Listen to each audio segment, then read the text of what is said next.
Syukurlah yang jadi Menteri Sosial itu adalah keluarga besar Masyumi.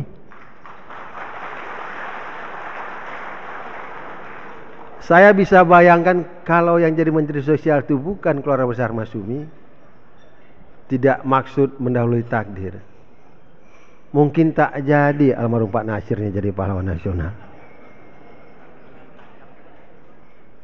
Bagi kita, karena tidak diperjuangkan, mana mungkin jadi. Tipe kita ini kan tipe orang ya terserahlah, ya kehendak Allah lah, ya kita sudah berjuang. Hadirin yang terhormat, karena saya berpendapat ini adalah hak. Orang lain yang tidak sehebat ini bisa jadi pahlawan nasional, kok ini tidak bisa? Maka tahun 2007 tidak ada intervensi sedikit pun kepada BP3. Pak Anhar ada saksi sejarah. Sebagai menteri saya menghindarkan intervensi terhadap penilaian seorang menjadi pahlawan nasional. Tetapi kalau tidak bisa, saya tanya argumentasinya apa? Tolong diberikan. BP3 memutuskan dan kemudian Menteri Sosial meneruskan keputusan itu. Pada waktu kita teruskan tahun 2007, tidak ada saya membaca surat secara resmi bahwa usulan itu ditolak.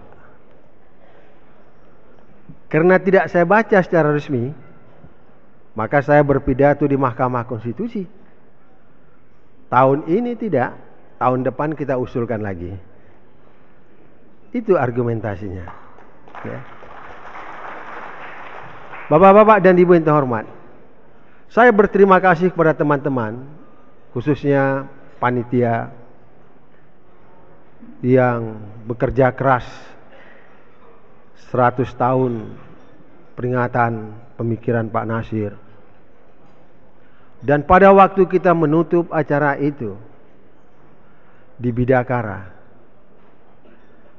Saudara Hatta membisikkan kepada saya, "Bang, aku ditugaskan Presiden mewakili beliau berpidato."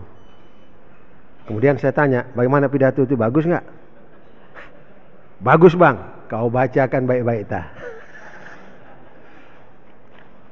Bapak dan ibu yang terhormat, pidato Presiden menyambut 100 tahun Pak Nasir itu bagus.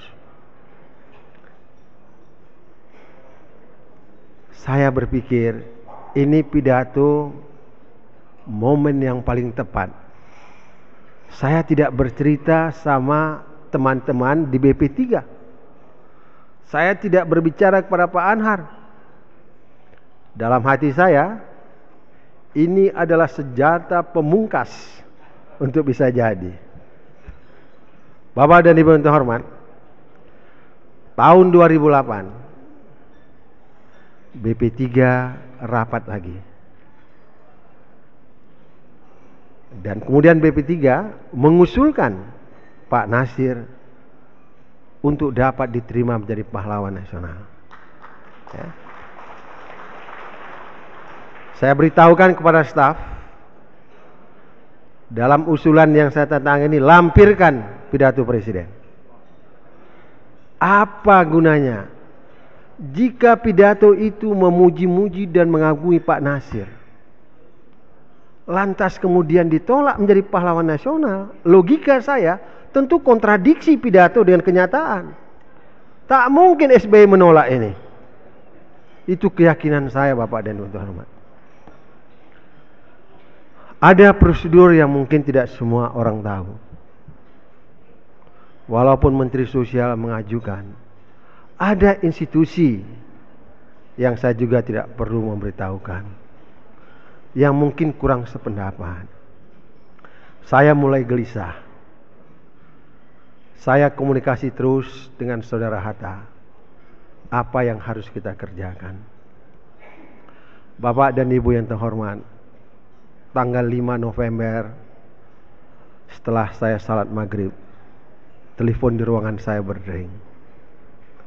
Waktu saya angkat, yang berbicara Hatta. Bahasa pertama Saudara Hatta, "Bang, kita harus sujud syukur." "Apa tak? Pak Nasir lolos," katanya. Alhamdulillah. Saya tanya, "Bagaimana caranya kau buat dah?" "Abang kan melampirkan pidato itu." "Betul.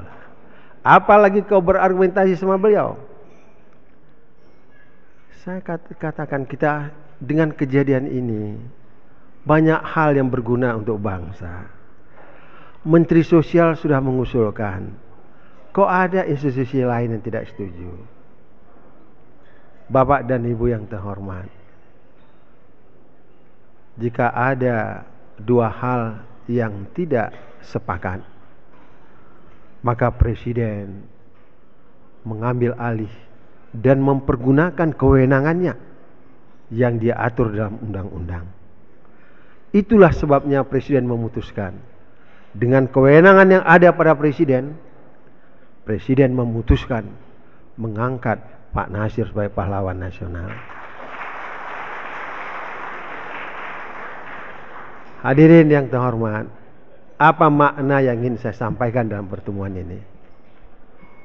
Betapa pentingnya kekuasaan itu dipegang oleh umat. Umat tidak boleh harus berada di pinggir lagi.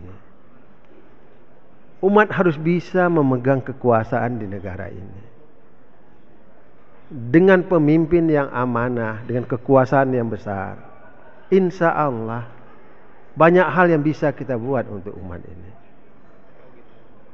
Ini yang ingin saya sampaikan kepada Bapak dan Ibu. Terakhir, saya tahu nanti akan ada semacam orasi dari Pak Anhar.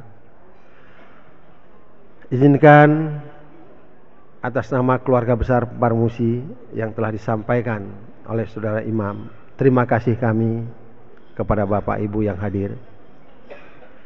Kemudian dalam diskusi kecil kita dengan teman-teman pengurus pimpinan pusat, walaupun kita sudah membuat semacam iklan, tentunya harus diimplementasikan dalam bentuk acara syukuran. Maka kita putuskanlah acara syukuran kita selenggarakan pada malam hari ini. Memang salah satu tugas Departemen Sosial ini adalah membina, melestarikan nilai-nilai kepahlawanan itu. Jadi kalau teman-teman wartawan mengatakan ini kok Pak Bahtiar minta-minta Ketua Parmusi membuat acara ini, pas pula lah acara ini dengan core, dengan tugas Departemen Sosial. Jadi nggak ada undang-undang yang dilanggar di sini. Jadi alhamdulillah semuanya. Dan Bapak Ibu juga kan maklum bahwa yang menjadi Menteri Sosial sebelum saya dulu kan almarhum Pak Mintarja. Pak Mintarja juga adalah Ketua Umum Parmusi. Ya. Jadi kalau hari ini Ketua Umum Parmusi melaksanakan, saya rasa sah-sah saja itu. Terima kasih juga kepada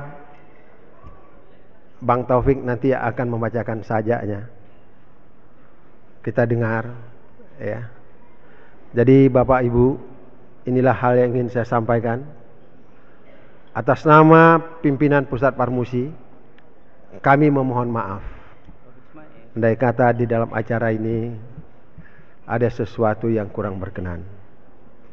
Saya menyadari bisa saja kurang hikmat, karena maklumlah di pinggiran kita ini ada tempat-tempat di mana semua orang bebas saja untuk mengambil makanan. Jadi sambil berpidato sambil lalu lalang juga itu. Saya juga bisa paham. Saya mohon maaf Pak Anhar nanti, ya. Memang ini dari kita untuk kita, ya. Kalaulah hari ini yang hadir adalah karyawan Departemen Sosial, enggak ada yang lalu lalang seperti ini, ya. Tapi karena yang hadir ini adalah keluarga kita, Jadi kita semuanya menyampingkan posisi kita masing-masing. Jadi nanti saya mohon maaf ya. Saya mohon maaf itu. Kepada adik-adik dari STKAIS, terima kasih banyak. Ya, terima kasih. Tadi saya bisik-bisik sama Pak Arief, salah satu ketua P3. Kalau tidak tersinggung, kalau nanti ada acara P3 buat paduan suara, ganti aja jaketnya nanti.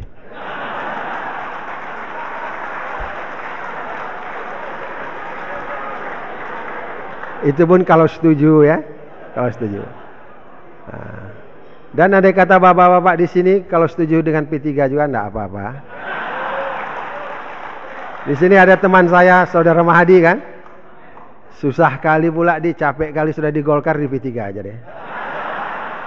Banyak teman-teman di sini. Ya. Jadi terima kasih banyak Bapak dan Ibu. Sekali lagi kami bahagia bisa menyelenggarakan acara ini. Kita bisa bertemu satu sama lain. Ya. Membuat silaturahmi kita semakin bagus. Apalagi tadi ayat ini dibacakan oleh Saudara Yusnar, itu sangat menyentuh kepada kita bersama. Billahi taufik wa hidayah. Wassalamualaikum warahmatullahi wabarakatuh.